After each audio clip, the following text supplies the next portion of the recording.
Hello and welcome to your daily dose of Satoshi's news. Today's day is Monday, the 22nd of April 2024, the year of 1,000,000 transactions per second and more. Take custody of your digital assets today at rockwallet.com, including Bitcoin SV, the original protocol, and genuine Bitcoin. Let's get into it. So let's start off with a little bit of 365 days of Bitcoin history. What has history got in store for us today? Let's find out. I know it's a very exciting one tomorrow. Check this out. So 22nd today, we actually missed out yesterday, 21st, so let's recap on that just quickly. So on the 21st of April 2011, again like really early here, .bit domains were created. They refer to the standard domains created on the Namecoin blockchain. They are widely regarded as the oldest NFTs on any blockchain. Check that out. So that was actually created on the 21st of April. Here it is. Look, blockchain Namecoin, creation date April 21st, 2011. Fungibility, non-fungible developers, Vincent Durham and Callahan Heck, I guess. But this is where it says .bit domains refer to the standard domains created on the Namecoin blockchain starting in 2011. They're widely regarded as the oldest NFTs on any blockchain. Namecoin is the first, or was the first altcoin, and a fork of the Bitcoin source code with modifications that allowed to expand the functionality to include more use cases. Namecoin serves as an alternative decentralized domain name system. Blah, blah, blah, blah, blah. Won't go into the rest of that. Below, what's this about ICANN? The top level domain, TLD on Namecoin, .bit operates outside of the Internet Corporation for Assigned Names and Numbers, which is given the moniker ICANN. .bit domains are specific domains on Namecoin that start with the D/namespace and conform to a particular regex defined by Namecoin Foundation. All other Namecoin assets are considered on non-standard domains. Fascinating stuff.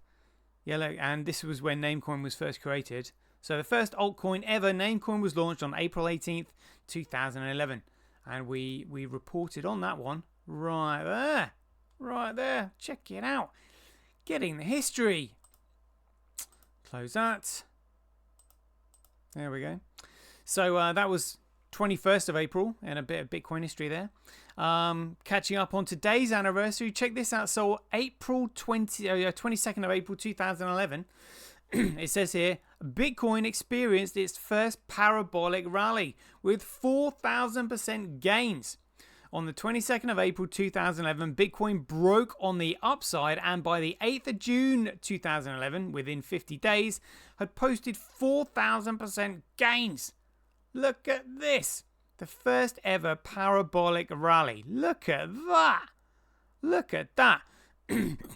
I mean, you can't really even see it now because it's just a little blip because the price was so crazy. Well, price is so crazy now, but we'll have a look at that. I mean, there aren't even that many charts that go back that far to 2011. I mean, crikey Moses. But, you know, if you ask me, call me a conspiracy theorist. This was 2011. Obviously, the network started 3rd of January 2009. I suspect, I mean, look at this. The straight up, boom, and then straight back down again. Loads of people would have got absolutely wrecked.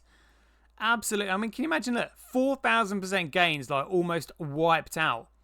If you ask me, this looks suspiciously like the cabal doing their first ever pump and dump on Bitcoin, because this is how they get rid of things that they don't want in the market, because they can inflate the price, you know, due to unlimited and excessive amounts of currency printing, which they can print for free, which means they can manipulate all markets. So this is what they do. That we'll try and get rid of it. We will pump it and dump it, you know, because it's kind of like.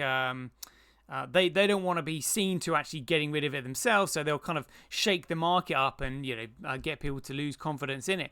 So I would say, very interesting. I'd say this was their first attempt at getting rid of Bitcoin after it had been around for over 2.5 years.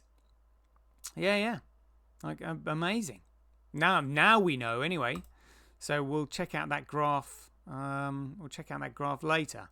So 22nd of April 2011. Also, on the 22nd of April 2022, in a tweet, Bloomberg senior commodities strategist Mike Malone suggested that Bitcoin, this is BTC, was becoming collateral in the global paradigm shift marked by the Russian invasion of Ukraine and the fact that China banned cryptocurrencies in 2021. Let's see where that marks us. Oh, there it is. That's him. It says Bitcoin is becoming a collateral in the world's digital paradigm shift. There we go. And just to touch on tomorrow, because it's always exciting to have something to look forward to, was this epic tweet. So tomorrow, 23rd of April 2011, was Satoshi's final email to Mike Hearn. He said, "I've moved on to other things. It's in good hands with Gavin and everyone." And conveniently, the cabal often leave out the name Gavin and just say it's in good hands with everyone. But this was the email that obviously Mike Hearn had released. And it goes like this. So this is Mike saying, I had a few other things on my mind, as always. One is, are you planning to rejoin the community at some point, e.g. for code reviews, or is your plan to permanently step back from the limelight? And Satoshi wrote, I've moved on to other things. It's in good hands with Gavin and everyone. I do hope your Bitcoin J, that's Bitcoin Journey, continues to be developed into an alternative client. It gives Java devs something to work on, and it's easier with a simpler foundation that doesn't have to do everything. It'll get critical mass when impatient new users can get started using it while the other one is still downloading the blockchain. Yeah, there we go. Awesome. Love that. And check this out. So tomorrow, 23rd of April, back in 2020, was Vitalik's epic tweet.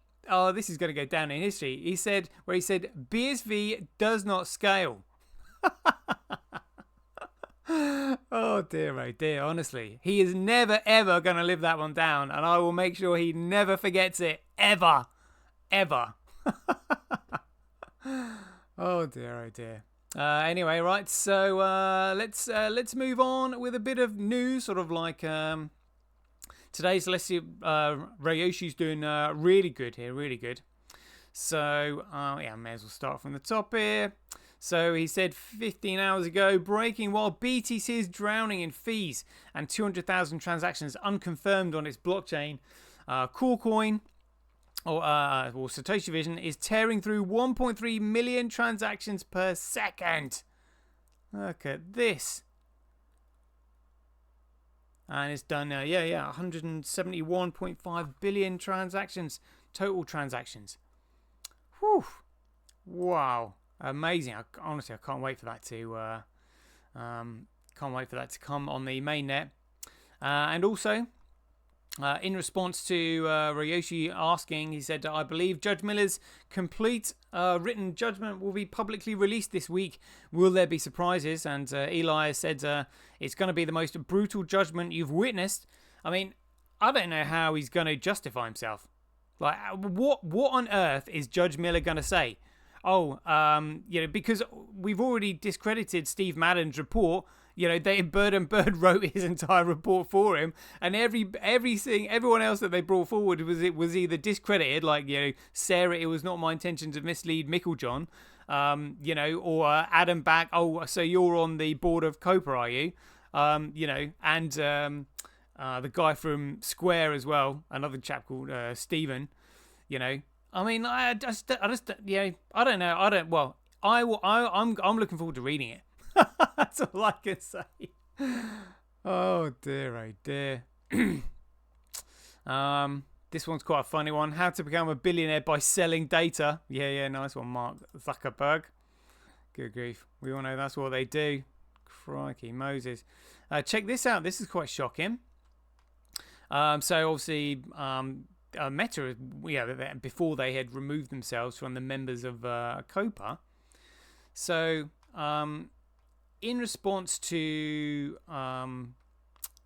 this tweet here, so Doge designer Said meta dealer, I get your data, you get censorship. Yeah. Steve Urchison from co-founder of the Future Ventures and DFJ supporting Mashnet founders, blah, blah, blah, blah. I said, I had lunch with the CEO of Marcini on Friday, the non-profit that busts child sex trafficking rings. I asked who is most to blame for this happening. Without hesitation, he said Meta. He quotes here, we try to work with them, but they are not helping. Yeah, they're absolutely outrageous. Those who are awake, those in the movement, know that he's correct there. You know, we all know what's going on. It's outrageous. Rushi has also posted here. Runestone floor price. Look at that. That has crashed. Don't really keep an eye on runes, but just goes to show you they're a load of crap. You can't move them anyway because of the high transaction fees. And this is the features that you have. You can either choose SegWit, Taproot, or replace by fee. Honestly, what a load of crap. They're all centrally controlled protocols. Good grief. And he's also pointed out here, for the first time in a long time, Tau loses the mining throne. This is optimistic news, shows that new mining companies are directing hash power to BSV. I believe that in the next few days, more miners will arrive at BSV. Fair competition for the win. Yes, indeed. And this is him taking the piss out of Lightning Network. Lightning, your wallet is temporarily unavailable to receive Lightning payments due to the high congestion on the Bitcoin network. And that's the solution to the BTC scaling problem, is it? Oh my god. Honestly, what an absolute joke shop that is. But, you know, shitcoin is shit for brains. We'll see how long it takes for them to wake up. Let's get into the charts then. So where are we? Bitcoin in a bit of a rally here, up to $72. Coolcoin down at 66. So let's check the difficulty adjustment while we're here on BTC. Look, highest it's ever been still. Ooh. Hash rate, we can have a look at. So this is interesting. Look at this. So the B crash hash rate has gone up. So again, we'll have to look at the profitability correlation here, but just keep an eye on that because that's gone right up. Whereas, Bitcoin, like steady as a rock along there. It's been like that for a long time. Look at that. That hash rate on Bitcoin, literally steady as you like. Whoa, look at that. Look at that, steadfast. So that's amazing. So the hash rate on BSV have pretty much remained stable, and it's the hash rate on the other chains that are all over the place. And I would suggest the reason the hash rate is all over the place on the other chains is because the profitability of each chain is being carefully managed. And these charts here confirm my suspicion. Amazing. So network nodes, for anybody who hasn't seen a network node, these are they. These are the mining operations. They're the backbone to the new global financial system, the world's first ever commoditized data network. Just blows my mind every time. All from a 9-page white paper. Just staggering. Transactions on Bitcoin. So again, I'm not really too bothered about these figures just yet because we know that Teranode is coming. So just a few odd transactions on Bitcoin. 10.07%. Let's just have a look at what's going on. What's on chain. Overall transactions. Just 77,000 over the last 24 hours. Yeah, it's not really too many. Block size though, 53.87. Let's have a look at some of these blocks coming through. We got a 10 megabyte block there. Yeah, we got 10, 6, 6, 5, 4, 2. Yeah, probably more data there than in the entire column of Corecoin. Let's have a look at the rest of these charts then. So haven't done this for a while, so let's go over it. So hash rate Hash rate follows price, follows value, follows utility, follows creativity, initiative, and intelligence. If you are intelligent and you can use your creativity and initiative, you can make something useful. If something is useful, it can then create value. When it creates value, it can then develop a price. When it develops a price, it can then be measured against the cost of other goods and services and used as a medium of exchange. If something is useful, it is valuable. If something is useless, it is worthless. It's as simple as that. Boom. Not many people can tell you that. Proof of work by network, again, that should all be on the original protocol because that's where it should be. Because again, confusing people with the name change. SegWit protocol was activated on the 24th of August 2017. People don't really know they bought an altcoin. Massive fraud. Oh, it's currently 1.8 million times cheaper to transact on Bitcoin than Coolcoin. That was 16 million the other day. Woohoo! Profitability. So again, much of a muchness on these two shitcoins. 10.5% more profitable to mine on Coolcoin than Bcrash. 8.1 more profitable to mine on Coolcoin than Fisher Price Cash. But who cares? And it's currently 47% more profitable to mine on Coolcoin than genuine Bitcoin. Shows you the demand for Bitcoin. Because it's the only one with any real value. Daily average Bitcoin block size by network. Oh, Bitcoin right down though. Look at that. We know Teranode is coming though. Daily Bitcoin transactions by network. That's just gone down a bit below Coolcoin. Daily average Bitcoin transactions per block by network. Yeah. Fees USD. Fees Satoshis right down there on the log curve. Daily Bitcoin fee to block reward ratio. So look at that. They're all cheering about the fees. The fees going up on BTC, but what it does is it prevents people from using it, eventually leading it to its demise. But shitcoiners with shit for brains haven't figured that out yet, but we know what's going on. Daily accumulated Bitcoin blockchain growth by network. This is the only chart you really need to look at to find out what's going to happen in the future. That is all you need to know right there.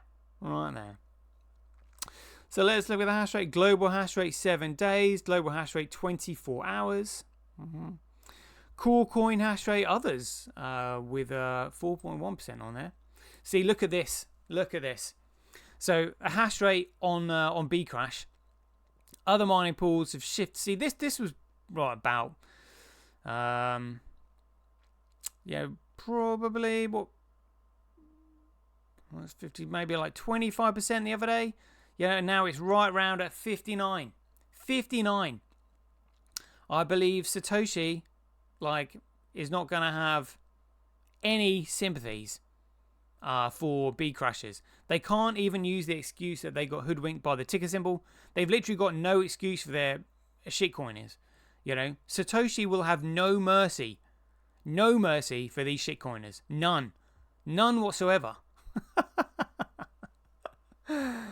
Oh dear. And Fisher Price Cash, other mining pools, again managing the hash rate there, 27.7.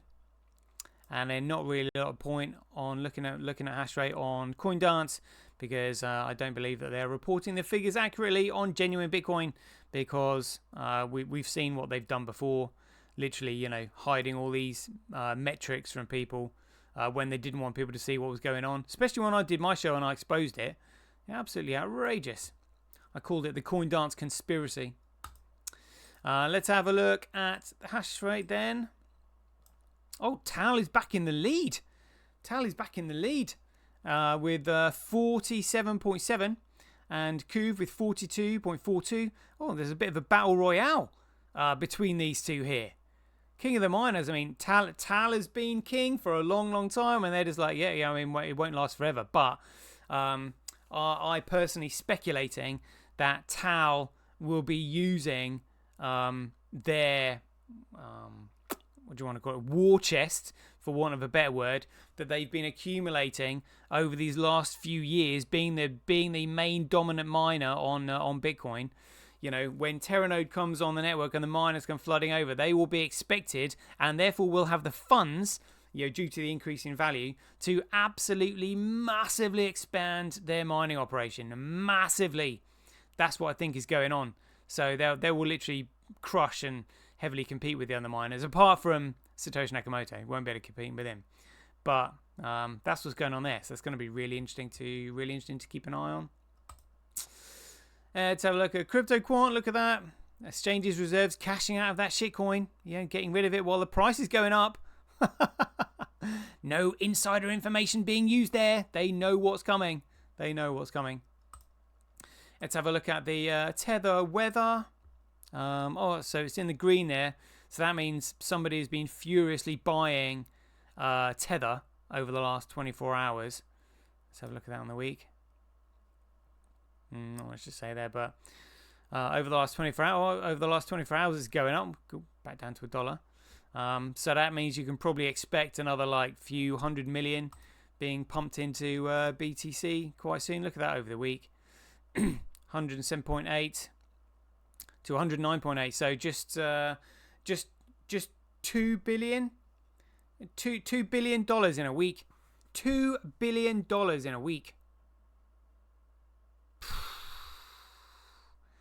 $2 billion, and people wonder where the shitcoin market and BTC gets its market cap from. It does nothing. This is where it gets its market cap from. Tether, which is just another fiat currency printing machine that they use to pump the price. Outrageous, outrageous. Let's have a look at the longs. Oh, longs are creeping up a little bit again. Misguided confidence there. They have no idea that Segwit is the altcoin. Oh dear, oh dear. They're going to be livid when they find out.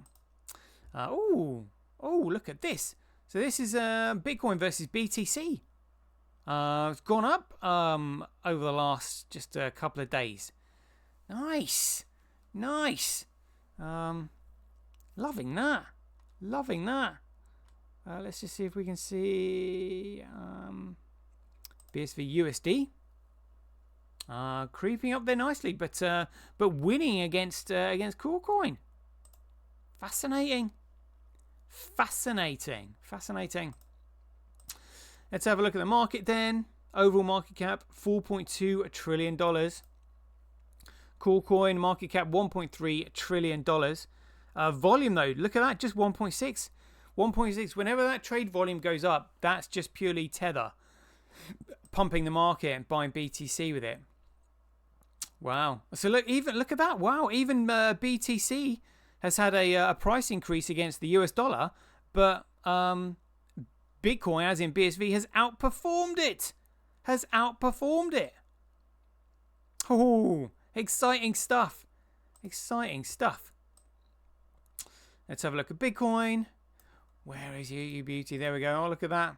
Down at 67. Crazy. So yeah, the price has gone up there against BTC. Oh. Volume, largest volume on OKX. Whereas liquidity on OKX. Interesting. And let's have a look at Teranode. Let's refresh this. Come on. Oh, you beauty. Right. Somebody has pointed out that they saw a block with 3 million transactions per second on average. So let's see if we can find that. But let's just go dashboard initially. So the average transactions per second, what we're looking at is 1.118 million transactions per second on average. Since last restart. Woohoo! Right, let's see what we can find here then. I'll look at these. Oh.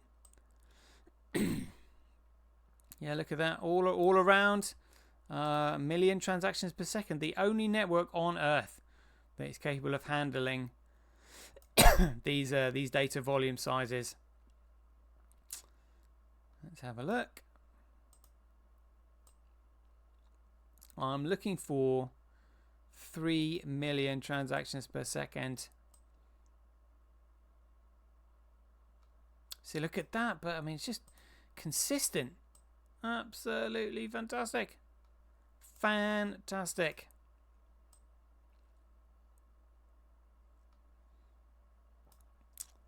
mean, when we're looking at 1 million transactions per second here on average. Imagine when this starts going 2-3 million transactions per second.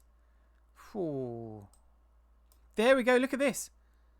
Oh my god. Look at that.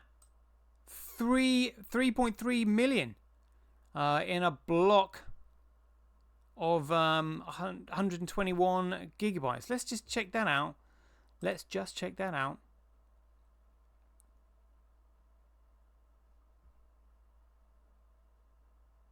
See what this says. Transactions in there. 679 million 477,248. Is that correct?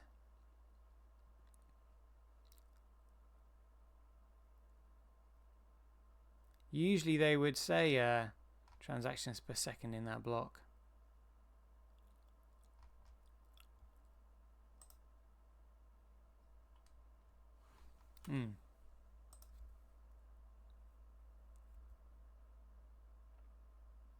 Okay, well,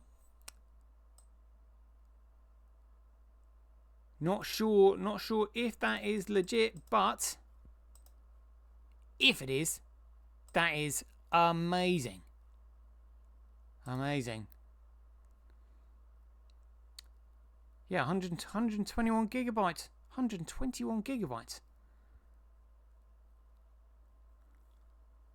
I mean, I think that might be a new record. Look at that. Look at that.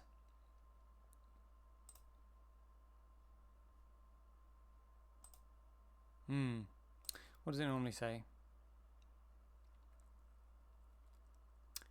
This previously used to tell us how many transactions per second the block was processing, but that's okay. No more updates. Awesome though, loving that. There we go, 26-minute show. Got a bit carried away today. If you do enjoy these shows, please, if you do enjoy these updates, please ding your donations for your appreciation to Satoshi at handcash.io. Again, I do this all off my own back, completely for free. I get no support from anybody. Literally, you know, I've never ever had CoinGeek reach out to me and say, "Oh, you're doing this, you're doing that." You know, literally all self-taught. It's nuts.